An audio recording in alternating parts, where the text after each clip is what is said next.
لیکن آپ اس کو اسکول میں داخل کرائیں۔ تو فرید الدین مسعود کے مرکز کے بالکل سامنے جو اسکول ہے، یعنی اس وقت بھی اگر آپ پاک پتن جائیں تو پاک پتن میں اگر آپ مرکز کی طرف جانے کے بڑے دروازے سے داخل ہوں تو دروازے کے شروع میں ایک اسکول ہے، پرائمری اسکول آپ کہہ سکتے ہیں۔ اس اسکول میں وہ مجھے داخل کرانے کے لیے گئے اور انہوں نے یہ کہا کہ اس نے کافی چیزیں پڑھ لی ہوئی ہیں۔ انہوں نے میرا امتحان کیا، اس وقت دوسری جماعت کے امتحان ہونے والے تھے، تو داخل تو انہوں نے مجھے دوسری جماعت میں کیا، لیکن وہ عملاً تیسری جماعت کا داخلہ بن گیا، اس لیے کہ 1-2 مہینے کے بعد امتحان ہوا تو میں تیسری جماعت میں چلا گیا، اس میں کامیاب ہو گئے۔ تو اس طرح میری تعلیم وہاں شروع ہوئی۔ اسی دوران میں والد صاحب نے اپنی ملازمت تبدیل کر لی اور وہ ایک پاک پتن سے 6-7 میل کے فاصلے پر پکا سدھار کے پاس بہت چھوٹا سا جنگل میں گاؤں ہے نانگ پال کے نام سے، وہاں میاں محمد حسین صاحب بودلہ کی جاگیر پر اسی طرح کی خدمات کے لیے چلے گئے جیسے وہ میاں نور احمد صاحب مانیکا کے ہاں پہلے انجام دیتے رہے تھے۔ ان سے بھی ان کا ذمہ دارانہ تعلق پیدا ہو گیا ہوا تھا، وہ وہاں چلے گئے۔ ان کی خواہش تھی کہ ہم لوگ بھی وہاں آ جائیں، تو پھر انہوں نے مجھے وہاں منتقل ہونے کے لیے کہا، والدہ کو بھی، کیونکہ والدہ اور میں 2 ہی تھے، بہنیں تو اپنے گھر جا چکی تھیں۔ تو میں پھر وہاں منتقل ہونے کے لیے تیسری جماعت میں اسکول کو چھوڑ کر پکا سدھار کے اسکول میں چلا گیا۔ یہ تو خیر ایک اچھا اسکول تھا اور شہر میں تھا۔ پکا سدھار آپ یہ کہہ سکتے ہیں کہ بس ایک جیسے گاؤں ہوتے ہیں، ابھی بھی آپ جا کے دیکھ سکتے ہیں، وہی صورتحال ہے۔ تو ریلوے اسٹیشن کے بالکل پاس اسکول ہے اور ریلوے اسٹیشن سے 2-2.5 میل کے فاصلے پر نانگ پال کا گاؤں ہے۔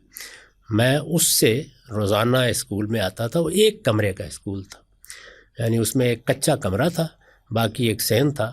تو وہیں میری تیسری جماعت سے پھر تعلیم، تیسری جماعت تک میں چونکہ پڑھ چکا تھا تو تیسری اور چوتھی جماعت یہ میں نے وہاں کی ہے۔ 5ویں میں جب میں داخل ہونے کو تھا تب ہم دوبارہ پاک پتن آ گئے، یعنی والد صاحب نے ان کے ساتھ معاملہ ختم کر دیا اور وہ پاک پتن آ گئے۔ اس کے بعد پھر انہوں نے کیا کیا وہ آگے کی داستان ہے، لیکن ان کے وہاں معاملہ ختم کرنے کا نتیجہ یہ نکلا کہ ہم شہر میں آ گئے۔ تو شہر میں آ کر پھر میں نے 5ویں جماعت کا امتحان پاک پتن کی منڈی میں ایک اسکول ہے وہاں سے دیا تھا۔ یعنی یہ تو پرانی داستان ہے، لیکن میری مذہبی یا کہیے آپ السنہ شرقیہ کی تعلیم کی ابتدا نانگ پال میں ہو گئی۔ والد صاحب کو چونکہ ایک خواہش تھی، والدہ نے ان کی بات نہیں مانی، مجھے اسکول میں داخل کرا دیا، تو وہ ہمیشہ یہ خواہش کرتے تھے کہ اب کسی نہ کسی طریقے سے اس کی مشرقی تعلیم، وہ اس کو مشرقی تعلیم ہی کہتے تھے، اس کی ابتدا ہو۔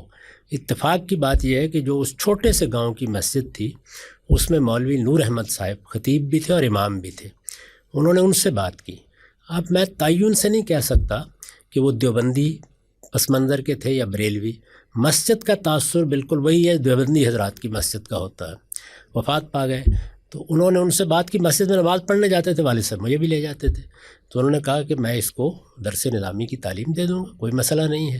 تو کتابیں منگوائیں انہوں نے اور اس کے بعد کریمہ اور پندنامہ وغیرہ جو ہمارے ہاں مکتب کی تعلیم ہے، وہاں سے میری تعلیم وہاں شروع ہو گئی۔ فارسی زبان میں نے ناگ پال کے زمانہ قیام میں بڑی حد تک پڑھ لی تھی، یعنی کتابیں پڑھنے کی اہلیت پیدا ہو گئی تھی، بلکہ کچھ لکھ بھی لیتا تھا۔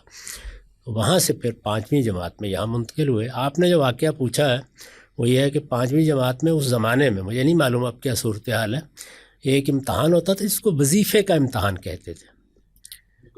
اس امتحان میں شریک ہوا اور وہ امتحان میں نے پھر اسی اسکول میں جا کے دیا جس اسکول سے میری تعلیم کی ابتدا ہوئی تھی، یعنی فرید الدین مسعود کے مرکز کے بالکل سامنے جو اسکول ہے وہیں دیا۔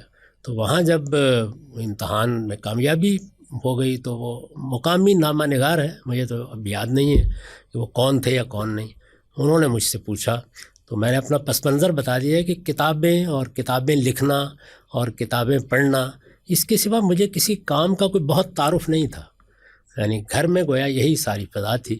تو میرا خیال ہے کہ یہ پس منظر ہے جس پہ میں نے ان سے کہا کہ میں تو عالم بننا چاہتا ہوں۔